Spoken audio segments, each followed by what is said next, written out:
বিগত দিনে শুধুমাত্র নাম সর্বস্ব প্রতিষ্ঠান হিসেবে পরিচিত থাকলেও শিক্ষা, চিকিৎসা, পুরো জেলার যোগাযোগ ব্যবস্থার সংস্কার, নির্মাণ ও তৃণমূল মানুষের অর্থনৈতিক উন্নয়নে এখন এক জনবান্ধব প্রতিষ্ঠানে রূপ লাভ করেছে কুষ্টিয়া জেলা পরিষদ। নতুন নিয়োগপ্রাপ্ত জেলা পরিষদের প্রশাসক বীর মুক্তিযোদ্ধা আলহাজ অধ্যক্ষ সোহরাবউদ্দিন দায়িত্ব নেওয়ার পর থেকে সাধারণ মানুষের কাছে এর বাস্তবতার প্রমাণও মিলেছে।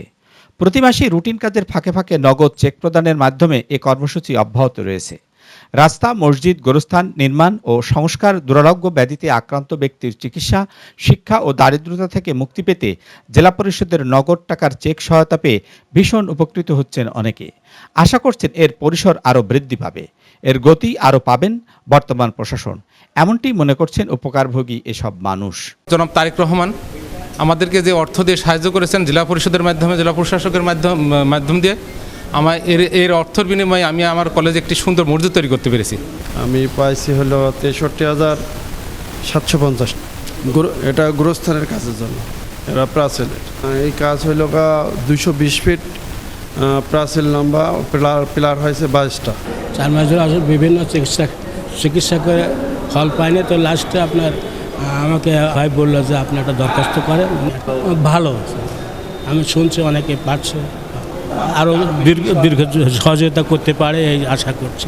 বর্তমান কর্মকাণ্ডকে আরও গতিশীল করার পরিকল্পনা চলছে বলে জানালেন জেলা পরিষদের প্রধান নির্বাহী কর্মকর্তা আব্দুল হাই সিদ্দিকী। 100 জন দুস্থ মানুষের মধ্যে প্রায় 100 হয়ে আছে। 100 জন দুস্থ মানুষের মধ্যে প্রায় 4 লাখ টাকার মতো টাকা আর 25-26 অর্থ বছরে এটার পরিমাণ আরও বেশি ছিল।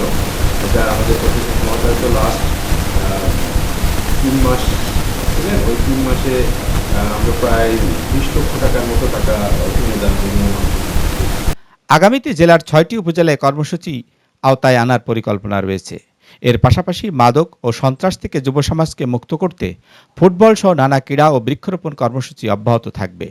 জেলা পরিষদ গোল্ড কাপ ফুটবল টুর্নামেন্ট দেশব্যাপী আলোড়ন সৃষ্টি করেছে। বিগত দিনে দলীয়করণের মধ্যেই সবকিছু ছিল, তাই প্রসার পায়নি। এখন কোনো দল ও ব্যক্তিকে প্রাধান্য দেওয়া হয় না।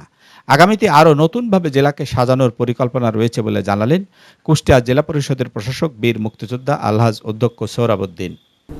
সেটা হলো যে আমাদের টোটাল বলতে গেলে দৌলতপুর, মিরপুর, ভেড়ামারা, সদর, কুমারখালী, এগুলো সবাইকে আমি যত পারিছে জানান যে এই খেলাকে আরও সুন্দর করার জন্য, গ্রামগঞ্জের বিতরণ করার জন্য মাননীয় প্রাইম মিনিস্টার আমাকে প্রায় অনেক বল দিয়েছে।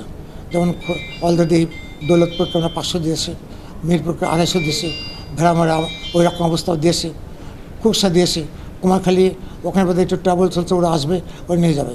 কুষ্টিয়া সদর একইভাবে আমরা এগিয়ে যাচ্ছি এবং আগামী দিনে আমার ইচ্ছা আছে যে এই কুষ্টিয়াকে আরও সুন্দর আরও করা এবং অ্যাজ এ কুষ্টিয়ার আমরা যাতে সাহায্য করে নিতে পারি। আবার সরকার যাতে আরও আমাদের দেয়, কারণ ইতিমধ্যে খেলাধুলার যে পরিবেশটা হয়েছিল, খেলা দেখে টক শো আরম্ভ করে এমন কথা নেই। গতকালতে কয়েকটা টক শোতে দেখলাম যে কুষ্টিয়া যা দেখালো বাংলাদেশে তার যদি হতো তাহলে এরকম হতো না। আমাদের মতো গরিব দেশে বহু টাকা দিয়েছিল, সেই টাকাটা মেরে খাইছে এরা আগের সরকার, বুঝলেন। যদি নসিমন বন্ধ করে দেওয়া হয়, আজকে যদি টাটা বন্ধ করে দেওয়া হয়, তাহলে এরা বেকার হয়ে যাবে। আর বেকার যাতে না হয়, ধনী দেশগুলো আমাদের টাকা দিচ্ছে এই পারপাস, কিন্তু আমরা এখানেও খেয়ে ফেলেছি। তা আশা করি ইনশাল্লাহ আগামী দিনে যে টাকা আসবে আমরা বিশ্রাম করতে পারবো। জন্মের থেকে তার বাপ মা যদি বলে তুমি একে সালাম দাও আর তুমি ড্রাগ খাও না, তুমি দেশকে ধ্বংস করো না, তাহলেই আমাদের মানুষগুলোকে আরও সচেতন করার দায়িত্ব আমাদের, আমরা সেটা করার চেষ্টা করছি। চলতি অর্থবছরে কুষ্টিয়া জেলা পরিষদ থেকে 400 মানুষকে আর্থিক সহায়তার পাশাপাশি ক্রীড়া, মসজিদ, মাদ্রাসা ও গোরস্থান উন্নয়নে প্রায় 2,20,00,000 টাকার চেক বিতরণ করা হয়েছে। নূর আলম দুলাল, সিটিসি নিউজ, কুষ্টিয়া।